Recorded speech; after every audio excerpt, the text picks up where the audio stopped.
Chapter 10. The Columns of Boaz and Yakin. Americana nodded and thanked the man in the cap and coat for opening the door. Pappendacken gave an awkward leap as he exited the Bugatti and tumbled onto the red carpet. "Mommy, wait." The plush robot dashed along the red carpet. As they reached the entrance, a man in a tuxedo approached, glanced at everyone inside the glass structure, and announced in a loud voice, "Ladies and gentlemen, Miss Americana del Silva, the scholarship student." Accompanied by Pappendacken, the plush robot bear from the Pupkin franchise. Several people began to laugh the moment the master of ceremonies made the announcement. "How wonderful. Everyone's happy we've arrived, Mommy," said Pappendacken, now wearing a small bow tie around his neck and a rose tucked into his projected pocket. Americana felt her cheeks begin to burn crimson. While some people were still laughing, others whispered among themselves, "How dare she be the last to arrive? Does she think she's more important than the rest of us? I can't believe she brought a Pappendacken. How old is she, 7? This academy is lowering its standards far too much. My father did warn me I should have gone to study in Europe. I just hope she's at least vaccinated. Look at those QR code marks. Hideous. They suit her." Americana stepped closer to the master of ceremonies and asked, "Excuse me, sir. May we go in?" "But of course, m'lady. Please, make yourself at home." Americana lowered her head and walked over to the buffet table, a place where no one else stood nearby. She felt every gaze turning toward her, laughing and whispering, and laughing even more. As she approached, another man in a tuxedo asked if she would like something to eat. "FOEDUS, m'lady.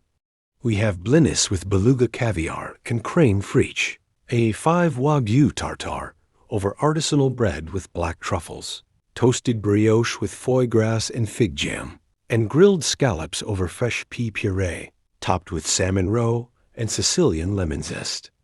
To accompany, we are serving Dom Perignon, Crystal Louis Roederer, or, if you prefer, French sparkling mineral water or chilled lychee juice." Americana didn't understand a single word the man had spoken. She pointed at random in some direction, and the man served her on a small porcelain plate.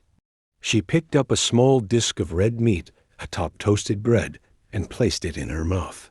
Suddenly, an earthy taste spread across her tongue, and she began to choke.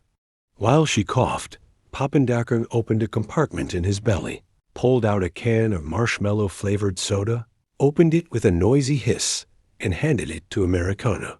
"Mommy, red alert, danger. Drink this." People weren't even pretending anymore not to stare or laugh. They burst into loud laughter. "He calls her Mommy? That's ridiculous." Americana overheard as she coughed and tried to drink the soda to soothe her throat. Americana picked up Pappendacken and walked to the far end of the buffet table. A string orchestra played classical music. Americana began observing the people around her. That was when she noticed that none of them were adults. They dressed like adults, spoke like adults, but all appeared to be the same age as she was. Americana scanned the entire ballroom and spotted, facing her from the opposite side, a black boy hiding behind a large flower vase. His hair was styled in neat dreadlocks, adorned with small golden cuffs that glinted subtly in the light. He wore plain prescription glasses and had crooked front teeth, held in place by braces. He held a nasal spray bottle, which he inhaled from every 5 seconds, making a funny little sound like something being slurped. Suddenly, everyone in the hall began to hear the sound of rotor blades in the distance. The noise grew steadily louder until no one inside could hold a conversation anymore. Americana, along with everyone else present, turned toward the far end of the red carpet, the same path she had taken upon arrival. A pale pink helicopter had landed at the edge of the red carpet. The man in the cap and coat opened the aircraft door. From inside stepped a figure who, at first glance, struck Americana as some kind of cosplay character. A girl with skin as pale as a geisha's wore a pale pink Victorian dress, with curly hair of the same shade, adorned by a large matching top hat. She wore white tights and held a delicate lace parasol. Her eyes, completely white, which seemed to be contact lenses, gave her an ethereal and hypnotic presence. The girl approached the entrance, and the master of ceremonies announced, "Ladies and gentlemen, we are honored to present the arrival of Wooey Helk, direct heiress of Helk Industries, the largest silicon producer in the United States, daughter of Mr. Helk, the supreme authority in the global semiconductor sector, and descendant of Ireland's ancestral lineage, registered under the name Ire." The girl walked straight through with her head held high. Americana noticed that nearly everyone had furrowed their brows as the girl glided across the ballroom.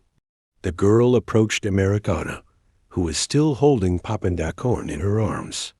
"I'd like a cotton candy macaron and a peanut butter soda." "What?" asked Americana. "Your Papandakorn. Can he give me a cotton candy macaron and a can of peanut butter soda?" "Oh, yes, of course," replied Americana, not entirely sure what was happening.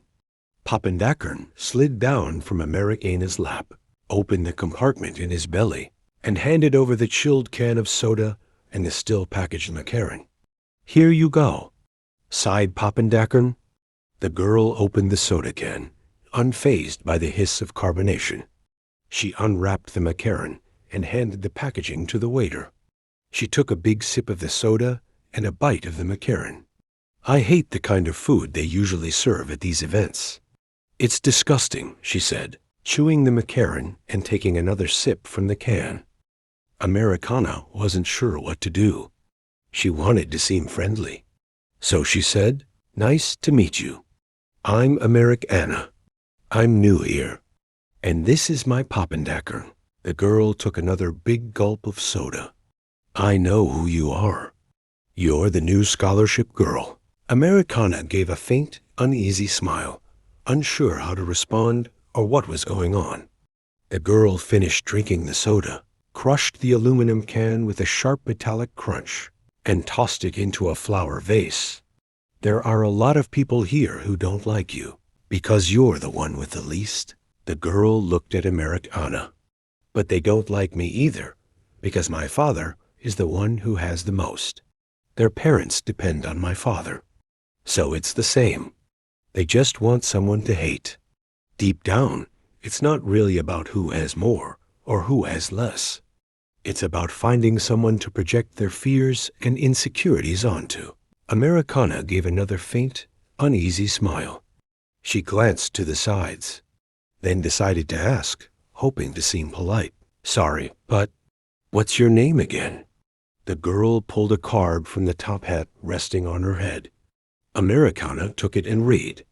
It said, "Wooey Helk." Seeing the confusion on Americana's face, the girl said, "It's pronounced Voo-Va. Yeah, I know. It looks like I just smashed my face on the keyboard. So let me break it down real slow, in case your brain's still buffering. First two W's? They make Voo. Third W? Guess what?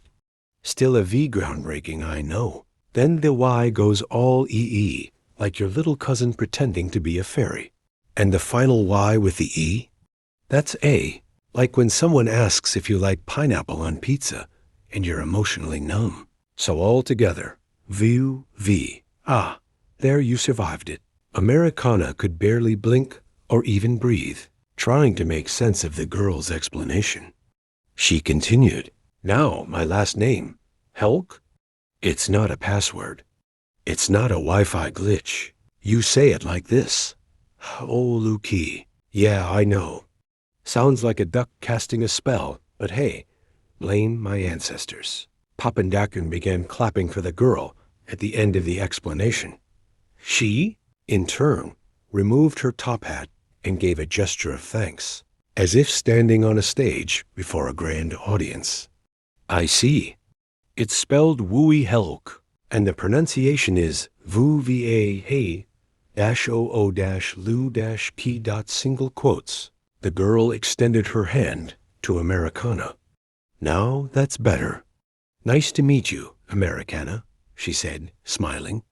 Americana shook the girl's hand, returning the smile.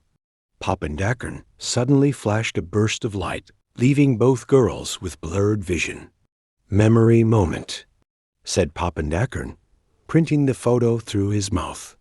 Wooey took the photo, looked at it, and laughed. She showed it to Americana, who laughed as well. We look like we got caught doing something wrong, said Americana. I love when they do that. Taking spontaneous pictures. That's how life happens. Spontaneously, said Wooey, still smiling. Then they heard the delicate clink of one of the glasses. Americana and Wooey craned their necks to see who was trying to draw attention. When Americana finally identified where the sound was coming from, her heart skipped a beat. It was the Chancellor of the Portals, Valera. FOEDUS. Attention, everyone. Please, come closer. People began gathering around the Chancellor. Welcome to the King MatNat History Museum. I am the Chancellor of the Portals at =10 Academy. My name is Valera Atticus Chidark, and I am here as the official overseer of your initiation process. Everyone began to applaud. It is well known that before entering =10 Academy and gaining access to the King MatNat games, one must first understand its history. That is why the King MatNat History Museum was created as your first point of contact. Before the Academy, before King MatNat itself, the Chancellor cleared her throat, drew in a breath, and slowly extended one arm toward the musicians. The string players adjusted their posture. The harp moved slightly forward. The oboe and bass began to tune. One by one, each instrument responded to her silent gesture as if summoned by an invisible force. When the hall grew silent once again, the orchestra began to play. The Chancellor lifted her chin, placed one hand over her heart, and began to sing. Her voice, a clear and solemn mezzo-soprano, resonated through the glass chamber like a rite. Initiation cube, FOEDUS. Listen now, you who seek the path. These walls remember. These stones recall. What stands before you is no stage, no game. This cube is not a trap. It is a mirror. And what you bring into it, you shall meet face to face. Before you claim the name of King MatNat, before you step through those veiled gates, there is a price. To die and rise again. This is the way. Not with pride, not for glory, not for the crowd's applause. The throne is not for the victor, the sword not for the strong, but for the one who dares to fall and offer blood for bond. A key surrendered, a pact engraved. The mirror will not lie. Your dual self must stand revealed, or turn and flee, and die. Die to the shallow world, to the hunger of the ego, to the grasping of the hand that takes but never yields. Then rise, not for yourself, but for the sealed pact, for the truth, for the name above all names. From this moment forth, there are no more spectators, only those who carry their own reflection to the end. Everyone applauded the Chancellor. She waited for the applause to fade, then bowed her head with grace and gestured toward the musicians. The orchestra stood and received the ovation. A second wave of clapping filled the chamber. When silence finally returned, the Chancellor spoke again. At this moment, each of you will be presented with the contract to be signed between the prospective students and the institution. =10 Academy. Men in tuxedos entered the hall, holding tablets in their hands, and positioned themselves in a straight line. Please form lines and read the contract carefully. The Chancellor stopped and looked at everyone. Then she spoke slowly. I say IT again. Read the contract carefully. She paused again and continued. Once you click the Tap Agree to Continue button, there is no turning back. The Chancellor paused once more, interlaced her fingers, and went on. If, by any chance, any of you feel the need to have a lawyer at this moment, or to call your personal attorney, now is the time. The Chancellor paused again. She placed both hands behind her back, took a few steps, then resumed. Does anyone feel the need to have a lawyer present, or to call their personal attorney? She looked around at everyone. Those present in the hall glanced at one another, whispering among themselves, shaking their heads in refusal. What does she mean by that? Someone murmured, My parents are really anxious for me to do well in the King MatNat games. I'll accept whatever they throw at me, said another. I will too, agreed a third. The waiting time to get a spot here is way too long. I'm going to agree to whatever they say, said another. I'm not sure I'm certain. If you sign and agree, I'll do the same. Two girls whispered to each other. Everyone murmured quiet comments among themselves. The murmuring finally ceased. The Chancellor spoke again. Now that the opportunity and concession have been given to all of you, form lines before these gentlemen holding the tablets. Read the contract carefully. I repeat, read the contract carefully, and only after you're certain, press the consent button, the tap agree to continue button. The lines began to form. Boys and girls glanced at one another, making sure the others were signing the contract and accepting all the terms and conditions, just as nearly everyone had signed the digital contract. Americana and Wooey joined a line that was already near its end. Wooey went first. She slid her finger across the screen, skimming through the contract. Same old nonsense. Who actually reads all of this? The girl muttered to herself. Americana followed right after. She stood before the man in the tuxedo, holding the tablet, slid her finger through the entire contract to the bottom of the page, and clicked Tap Agree to continue. At last, once everyone had signed, the boy with the glasses and nasal spray darted out from behind the flower vase, swiped through the contract in the blink of an eye, tapped his consent, and quickly slipped back behind the vase. The men in tuxedos holding the tablets exited the hall. Simultaneously, other men, also dressed in tuxedos, entered carrying trays with silver cloches, arranging themselves in a line. Ladies and gentlemen, now that everyone has agreed to the terms and conditions of the contract, we move on to the next stage, said the Chancellor. Please open the trays. The men in tuxedos lifted the cloches from the trays. Inside, there were several golden keys. Each of you will become the owner of one of these keys. There are enough for everyone, the Chancellor continued. These keys are not encoded, which means they do not have a pre-assigned owner. They are all random. One of these keys will only become yours once you take it, open a side compartment, and deposit a drop of your blood. After that, you will be bound to that key. Please form a line and take one key, along with the kit containing the needle to prick your finger. A line formed.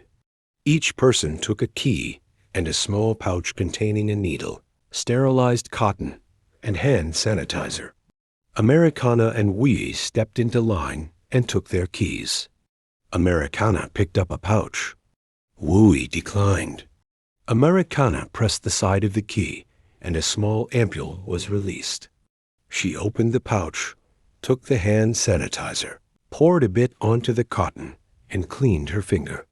Then she picked up the needle, pricked her finger, and let a drop of blood fall into the ampule. Wooey pulled out a pin from her top hat, pricked her finger, opened the compartment on the key, and deposited a drop of her blood. I don't like blood. I think I'm going to faint, someone said in the hall. Is this really necessary? Another murmured. I'm afraid of needles. Someone began to complain. As soon as the small ampule containing the drop of blood was reinserted into the key, a message in neon green light appeared on the surface of the key. Americana's message read, The twins of the temple were conceived by the king's architect. but they were only born when the master builder sent his chosen one. Wui's message read, "We are twins of the same empire. Yet our army divides between those who fight in the dark and those who fight in the light." As each ampule with its drop of blood was inserted into the keys, everyone in the hall received a corresponding message. Once that part of the process was completed, the Chancellor said, "Now that each of you has a key, and they've been encoded with your essence through blood, each of you is now the bearer of a riddle. Every riddle concerns duality." The Chancellor waited for the men holding the silver trays to exit and continued, "Each duality represents an elevator door." She looked behind her, and a large red curtain was raised, revealing several elevator doors with labeled signs above them. "As you can see, we have 40 elevators here, which means each of you owns one elevator. As I mentioned earlier, each of you received a riddle, and the answer to each riddle belongs to a duality. That means we have 20 riddles and 20 dualities." The Chancellor pointed to the sign above one of the elevators. "As you can see here, we have the elevator Eve. That means the elevator Eve is one part of a duality. Can anyone tell me what the other part of this duality might be?" "Adam?" someone replied. "No." "The Garden of Eden?" Another ventured. "Also no." "God?" someone said with full conviction. "No, no." "Lilith," said Wui, lifting her top hat. Everyone turned to look. "Exactly. Lilith is the duality of Eve, because Lilith chose knowledge before obedience, and Eve accepted obedience before desiring knowledge.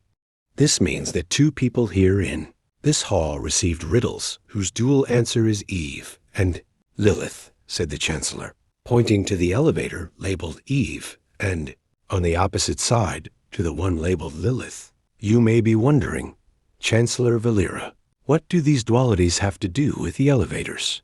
What do these dualities have to do with the riddles?"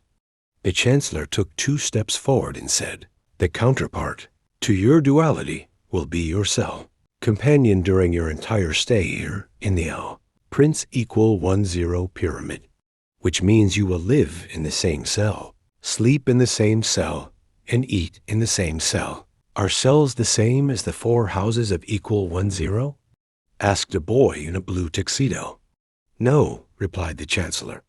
"A cell is simply the place where you will share everything with the other half of your duality.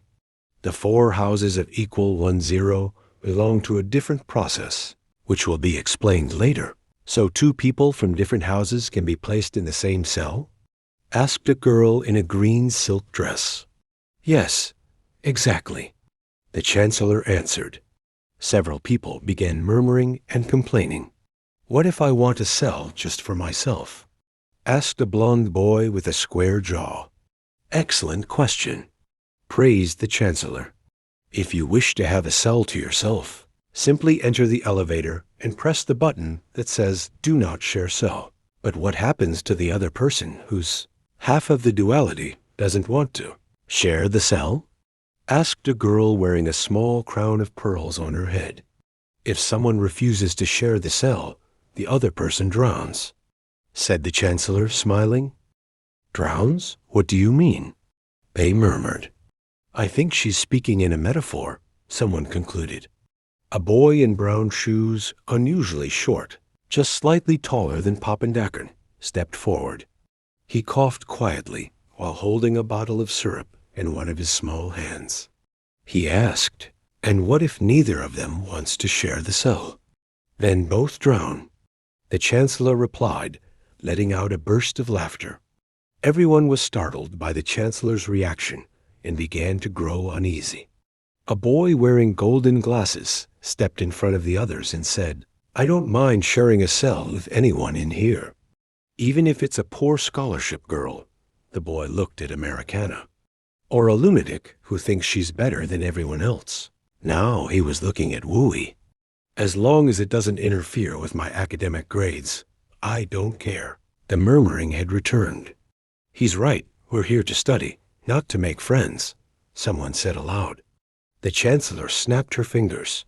drawing the attention back to herself. That's where you're mistaken.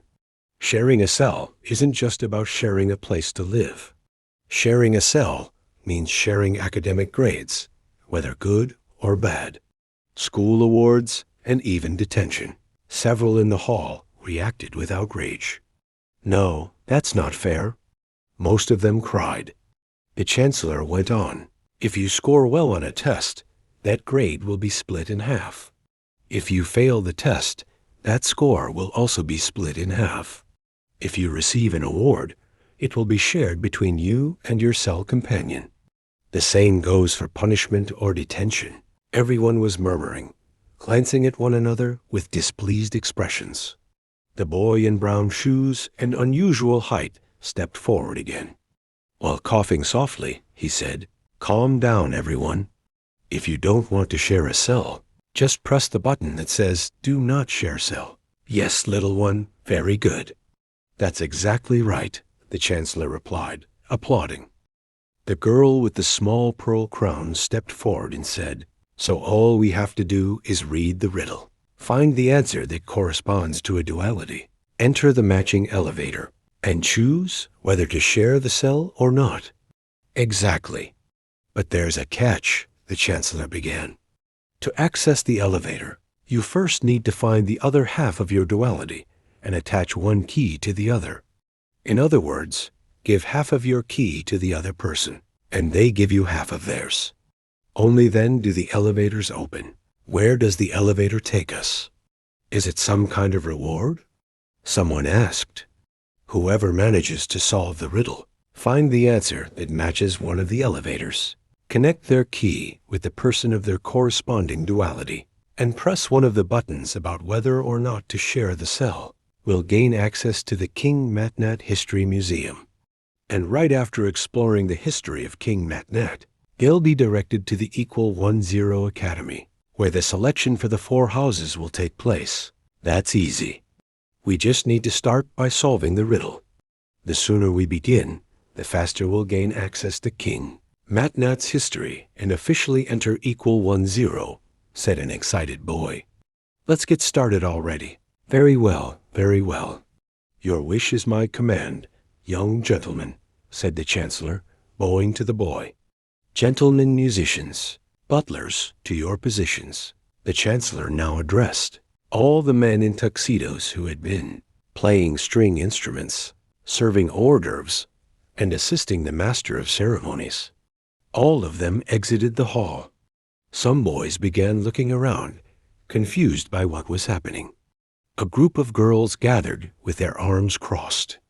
The boy in brown shoes and rare stature stepped forward once more and asked the chancellor, "What's going on? Can we start now?" "You haven't said what happens if one person presses the share, cell button and the other doesn't. And you also haven't said what happens if both people press the yay button not to share the cell." "I did say it," the chancellor replied. "I said that if someone is rejected as a cell sharer, that person drowns. And if both refuse to share the cell, then both drown." The chancellor burst into laughter again, leaving the group of girls who had gathered even more frightened. "But how are we supposed to know who's going to press the button to share the cell or not?" asked one of the girls, her voice trembling. "You have to make an agreement. Trust each other's word," said the blond boy with the square jaw. The chancellor clasped her hands, rubbed them together, and moistened her lips, like someone about to take a big bite of a juicy appetizer. "What are we waiting for? What's happening? Let's just start solving the riddles." "I'm getting scared," a boy whimpered. "Your wish is my command, dear boy. But first, one last warning. To those who end up drowning, don't worry. You might not die. As soon as you run out of air, a diver will come to your rescue," said the chancellor, still rubbing her hands, now with a sinister smile on her face. "I want to leave. I want to get out of here. I don't want to be part of this." One of the girls who had gathered began to cry. "No, no, no," said the chancellor, turning to the girl. You signed a contract, remember? The only way out is through the elevator, or by drowning. Once again, the boy in brown shoes and rare stature stepped forward. This thing about drowning and diver, it's just a figure of speech, right? The Chancellor let out another sinister laugh. Let's just end this already. One of the boys shouted, panicked. Very well, said the Chancellor. Ladies and gentlemen, dames and sirs. The Chancellor opened both arms and looked upward. You will now begin the baptism and initiation process of the King MatNat Games. The Chancellor screamed and then vanished. The sound of doors and windows locking echoed through the air, and within seconds, powerful jets of water began flooding the entire hall. That cube-shaped structure, with its translucent glass walls, was turning into a massive aquarium. Water had erupted from both the lower and upper corners of the glass cube. It looked like fire hydrants had just burst. The pressure was brutal. With each passing second, the water climbed higher and higher. In the blink of an eye, Americana noticed the hem of her Dior Venus dress soaking in water. The next second, it was already up to her knees. Poppendackern displayed a red alert at maximum danger. His eyes glowed like two red beacons. Wee stared at the rising water, both hands on her head. She took off her top hat, put it back on, paced from side to side, splashing through the water, as if searching for an answer, a clue, a way out of it all. The group of girls who had been quietly whimpering were now screaming and sobbing with everything they had. They shouted until their faces turned red, and green and blue veins bulged from their necks. Their eyes looked ready to pop out of their sockets. They screamed in desperation, hoping someone would appear and save them. The blond boy with the square jaw held his golden key in his hands. He stared at the green message, reading and rereading it with frightening intensity, as if no one else were in the room, as if the massive flood rising rapidly around them did not exist. His focus, his concentration, was unsettling. Americana tried to stay calm. She picked up Poppendackern, who by now was almost entirely submerged. "Don't worry, Mommy. I'm waterproof," said the plush robot, even as his eyes flashed red with warning signals. Then, the boy in brown shoes and rare stature began coughing more intensely, perhaps from panic. The water had nearly reached his head, given his short height. He took a long swig from his syrup bottle, drew a deep breath, and raised his voice with all his strength, trying to be heard over the roar of the water, the jets, and the girls' hysterical screams. "Everyone, listen. Stay calm. We need to solve the riddle and get to the elevators as fast as possible." "Great idea." "That's right," Americana said aloud to herself. Wooey was already pushing through the water, now waist-deep, making her way toward the elevators. Americana grabbed her key and read her riddle again. As she struggled to focus amid the chaos, the blond boy with the square jaw approached. "Fac FOEDUS. How are you?" "I'm Thor Bloodpure," the boy introduced himself. "I managed to solve my riddle. I already know the answer. I've been watching while you read yours. I believe you hold the other half of the duality that belongs to me as well." Thor Bloodpure pulled out his key and activated the riddle, which appeared in neon green letters. He brought it together with Americana's key and riddle. Both keys displayed the same riddle. The twins of the temple were conceived by the king's architect, but they were only born when the master builder sent his chosen one. "Yes, that's right. You're correct. We are each other's duality," said Americana, starting to feel relieved. Thor Bloodpure leaned in close to Americana's ear, as if sharing a secret. "The answer is pretty simple. The twins refer to the duality. That much we already know. It wasn't the king's architect who chose people to work. That was the role of the master builder. He selected people and supervised their work. That explains the part of the riddle that says the master builder sent his chosen one." I see. But what about the twins of the temple? Who are they? Asked Americana. The twins of the temple are the two columns, Boaz and Yakin. They stood in the king's temple. The one who conceived the two columns, the twins, as the riddle says, was the architect who merely conceived them.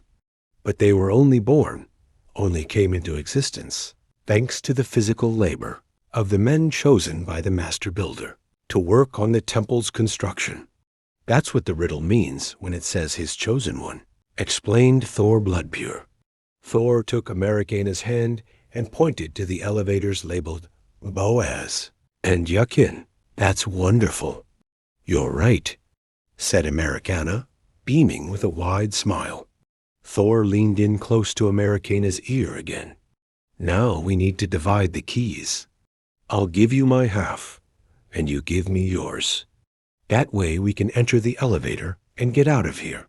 Americana took her key and handed it to Thor. Thor placed the two keys side by side. Americana's key revealed a new word beneath the riddle, Boaz, glowing in violet neon. Thor's key also revealed a new word beneath the riddle, Yakin, glowing in violet neon as well. He removed a connector from his key and attached it to Americana's. Then he took the connector from her key and attached it to his. At last, he said, everything's ready. Now we just need to step into the elevator, connect our keys, and press the button that says Share Cell. Americana let out a sigh of relief and said, Are you really willing to share a cell with me? Doesn't it bother you that I'm a scholarship student? Thor's face showed a flash of surprise. Of course not. You're just as capable as anyone here born with a silver spoon, as they say. Besides, we got along really well. If we manage to understand each other in the middle of all this chaos, why wouldn't we get along in everyday life? It'll be great to have a study partner and a King MatNat player like you, he added, placing a hand on Americana's shoulder. Americana blushed, and a smile slipped from her lips. I was going to tell you this later, but since we're opening up, I saw your video at the Pumpkin store, cooking with Pappendackern. You were amazing. Your recipe was a big hit. Maybe you can teach me some recipes once we're living together. After all, cooking well is the foundation of the entire King MatNat gang, Thor said, gently stroking Pappendackern's head. That sounds great. I'd love that, Americana agreed. We should go before the water rises even more, said Thor, stepping away. See you on the other side, precious. Americana felt her face turn red. Hooray, I'm getting a daddy. Pappendackern shouted, but his celebration was cut short when Americana covered his mouth. Now with the water up to her shoulders, Americana struggled to make her way through the current toward the Boaz elevator. Many people were screaming in desperation. Some hadn't even managed to solve the riddle. The rising panic, driven by the water that wouldn't stop climbing, had frozen several of them in fear. Americana saw men in diving suits approaching. As she looked around, she realized that several people had already drowned, victims of panic and despair.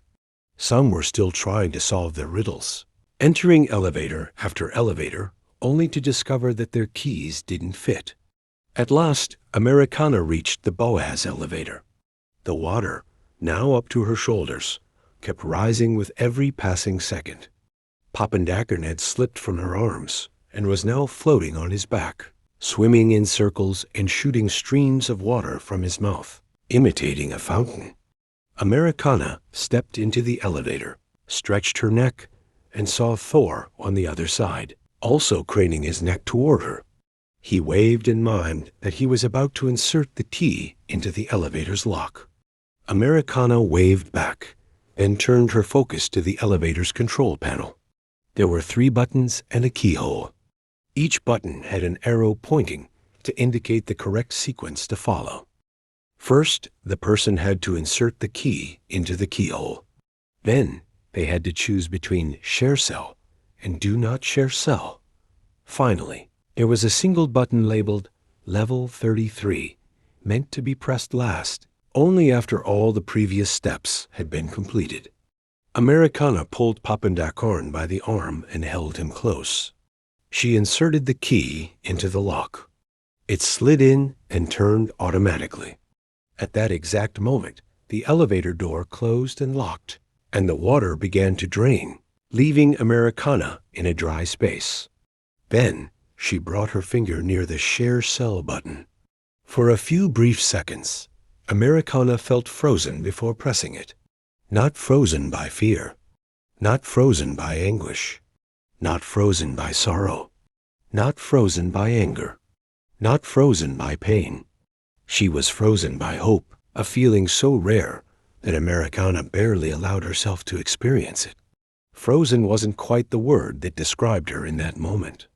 In truth, she simply wanted to hold it, to store in her memory and in her heart that wonderful sensation, even if only for a few seconds, that life could get better, that life was getting better, that the future was a place she didn't need to fear. Papendakorn noticed Americana's hesitation before pressing the button. So he said, "Mommy, are you okay? Should I activate red alert mode, danger, again?" Upon hearing that automatic phrase from the plush robot, Americana reflected on those words, red alert mode, danger. For the first time in so long that she couldn't even remember when, those words made no sense at all. Americana looked at Papendakorn and made a request. "Papendakorn, could you please take a picture of this moment?" And so Papendakorn fulfilled her request. He captured the exact moment when Americana was about to press the button of hope. Americana pressed the Share Cell button. Immediately after, she pressed the button labeled Level 33. Then the elevator door opened. A colossal volume of water burst inward like a liquid punch, sweeping Americana away in a single blow. What she saw next resembled a surreal blur, like those dreams everyone has had at least once. The sensation of falling into a dark, bottomless abyss.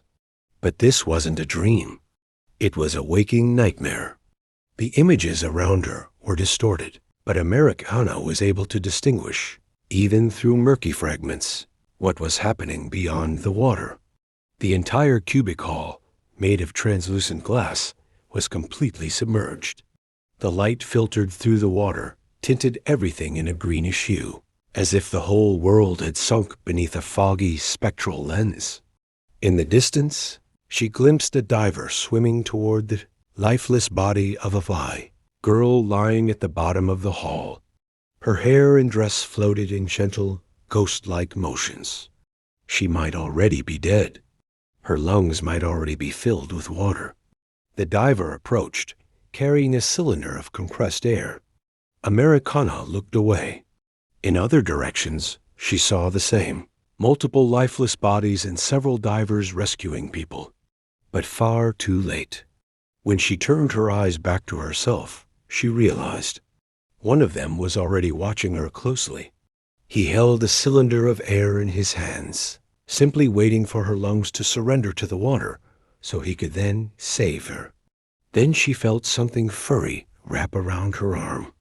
She was being pulled. She was being carried. She was being rescued. Papendakorn had returned. The plush robot had been swept away by the surge of water that flooded the elevator when the doors first opened. But now he was there. He had spotted Americana among the submerged bodies and divers and was pulling her toward a part of the cubic structure that had not yet been fully submerged. Papendakorn had dragged Americana toward the base that connected a massive crystal chandelier to the ceiling of the cube. When she surfaced in that small space, only her head remained above water. There were just 40 centimeters left before the entire cube would be underwater. Those 40 centimeters, the distance between the ceiling and the already rising water, were the only space where Americana could still breathe. "Mommy, we are in critical red alert status. Your body temperature is dropping rapidly. We must locate a safe zone. Critical red alert.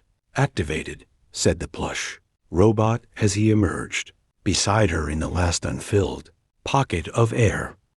Then Pappendacken opened the compartment in his belly and pulled out 2 small inflatable armbands. He handed them to Americana, who quickly slipped them on. After that, the plush robot pulled out a miniature compressed air cylinder and gave it to her so she could breathe more easily. Activating submerged scan mode, 360 degrees. Mission: locate a safe zone outside the red alert danger zone, said Pappendacken, as a green light projected from his body and swept across the entire cubic structure. Suddenly, the robot's eyes flashed yellow. Life forms detected. Life forms detected. Life forms detected, Pappendacken announced. He dove under, disappearing into the greenish darkness of the water that had now consumed the entire structure. A few seconds later, the plush robot resurfaced, emerging from the water with 2 bodies in his arms. Mommy, I've located 2 life forms still breathing. Critical condition, red alert, Pappendacken declared. He had rescued Wooey and the boy with glasses and a nasal spray. After coughing and vomiting up large amounts of water, the 2 became aware that they had been rescued by Pappendacken. I can't believe I'm still breathing, said the boy with the glasses and nasal spray. Wooey realized it was Americana beside her. Thank God you're okay. Thank God you brought a Pappendacken to this initiation, said Wooey, still struggling to catch her breath. Americana leaned against Pappendacken, removed the 2 armbands from her arms, and handed one to each of them. I can't believe I got tricked by that hysterical little brat, Wooey began. The boy with the glasses and nasal spray lowered his head and spoke softly, his voice barely audible. The other half of my duality was so kind to me that when the elevator door opened and the water rushed in, I thought I had reached level 33. I only realized I'd been deceived when I saw a diver coming toward me. After that, I felt my arm being pulled. I'm here now thanks to Pappendacken. I am a hero, said Pappendacken, as Americana held on to him, using him as a life vest. The other half of my duality said he would share the cell with me. He even made plans for us to study and cook together, Americana confessed, now realizing how manipulative that boy's behavior had been. I'm more upset with myself for believing that little punk. If I had known he was going to press Do Not Share Cell, I would have pressed the same button. I would have waited for the elevator door to open and swum or dived straight to him to teach him a proper lesson. Wooey confessed, burning with fury. So what do we do now? Wait for the water to fill everything, drown, and let the divers rescue us? Americana asked. We could use Pappendacken to scan the area and look for a way out, Wooey suggested. Does that mean that even if we don't drown, we won't get to study at =10 anymore? Americana asked. Wooey replied, actually, our spot is still guaranteed, but we'll have to wait until the next academic year to take another test. I have older sisters who graduated from =10. They said every year they run a trial, kind of like an initiation, a baptism. The test changes every time. No 2 are ever the same. Americana wondered what it would be like to wait another year, just to be able to study at =10. Would they really let her stay all that time inside the Imperium bunker without attending classes? Would she go back to Malibu? To Aunt Karen, Miss Lily, and Mr. Bacon? Would she return to work at the Golden Glow studio? Would she be arrested again? Would she be deported? Would she still be able to send help to her grandparents? Then the boy with the glasses and nasal spray said, I think we might be able to try something. Americana and Wooey looked at him with wide eyes, as if they were about to hear a great prophecy that could change the course of their lives. The boy shrank slightly, embarrassed by the intensity of their stares. He lowered his head and spoke in a quiet voice. From what I understood, and what the Chancellor explained, this initiation process uses a system of dualities. Each of the 40 people received one half of a duality, and with it, a riddle. The goal was to form complementary pairs. 2 names, 1 destiny. He raised his eyes, now with more conviction. But maybe the system has a loophole. Or maybe it was designed with a flaw on purpose. What if 2 different riddles are truly different? What if they can complete a third one, creating something the system itself didn't foresee? He pulled his key from his pocket. Before I try anything, can you both read me your riddles? Americana took out her key and read. The twins of the temple were conceived by the king's architect, but they were only born when the master builder sent his chosen one. The boy nodded slowly. Wooey spun her key between her fingers and read. We are twins of the same empire. Yet our army divides between those who fight in the dark and those who fight in the light. He then raised his own key and read. We are twins of the same father. But the first awoke in a cradle of clay, while the second still sleeps in a cradle of bones. There was a silence. The boy then whispered, twins. He looked at Americana. You received Boaz from the Boaz-Yakin duality, didn't you? Americana nodded. And you? You got Yin from the Yin-Yang duality? Yes. And I am Eve from the Lilith-Eve duality. The boy continued. Do you realize what this means? These 3 dualities, distinct from one another, are not just names thrown around. They are foundations. Boaz is the silent base of the temple, the column that supports what no one sees. Yin is the nightward force that retreats, receives, and balances. Eve is the one who accepts the burden of obedience before she even desires. He lifted his key again. None of the 3 are offensive in nature. No conquest. No imposition. No cry. They uphold. They are the hidden axis of the world. If these 3 were placed into different dualities, maybe it was to keep that hidden. But the riddles don't lie. The 3 of us carry fragments of the same thing. Yin and Eve are shadows that cast the shape of Boaz. When they unite, they don't create something new. They reveal what was always there. And if we combine our keys, they might show what they've always been, parts of a single truth. The boy looked at Americana. The answer, it isn't Yin, and it isn't Eve. It's you. It's Boaz, the structure. Americana swallowed hard. She extended her key. Then, let's try. Wooey held out her key. The boy gripped his with both hands. Turn them. Now, though from different dualities, all 3 keys had the same golden cut. Americana's formed the base. The boys slid in beneath it. Wooey's locked in from above. When they fused, the green light pulsed into violet purple. A sharp crack echoed through the cube, like the sound of a stone splitting inside a bronze bell. The new key, made of 3 different parts, began to tremble.